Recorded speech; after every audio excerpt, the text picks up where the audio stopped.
Kasi kung kasama mo ang barkada ko, kung kasama mo sila na kagaya ko, lilipad ka rin siguro kagaya ko. Lalampasan mo ang ulap at mundo, kasama ko sa kalokohan at gulo.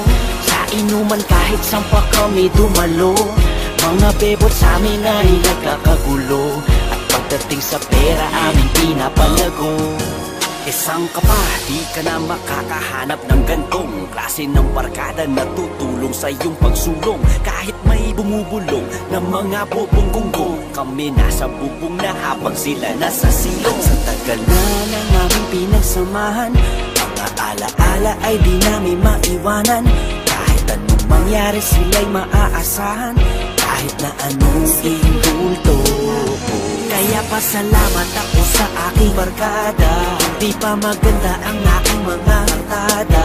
Halos pagsakan na nga ako ng mga tala, pero tignan mo ko ngayon, lumilipad na parang ibon, tumitingin sa baba. Pinagmamastan ko na lang yung mga dating nanira. Buti na lang lumihis ako at ito ang napala. Kahit di na ako mag-rap, hindi na ako madadapa. Kung kasama mo ang barkada ko, kung kasama mo sila na kagaya ko, lilipad ka rin siguro kagaya ko.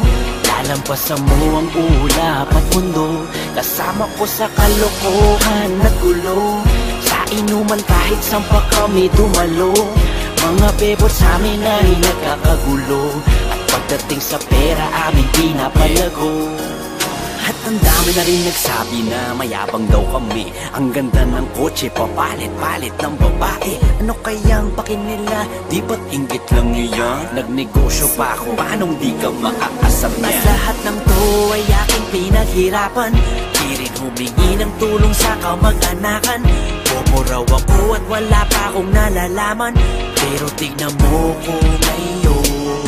At di pwede sa amin yung mga iinggitero, di namin kailangan ng mga upusisero. Sagapan lang yan kapag ika'y umaasenso, kaya tignan mo ko ngayon. Sinasabi ko lang naman, di naman sa pagmamayabang, di nagmamalaki ko lang ang aking mga nakamtan. Dahil kung wala sila, wala siguro ako. Kahit di na ako mag-rap, nasa taas pa rin ako. Kung kasama mo ang barkada ko, kung kasama mo sila na kagaya ko, lilipad ka rin siguro kagaya ko. Lalampasan mo ang ulap at mundo, kasama ko sa kalokohan at gulo. Sa inuman kahit saan pa kami dumalo, mga bebot sa amin ay nagkakagulo. At pagdating sa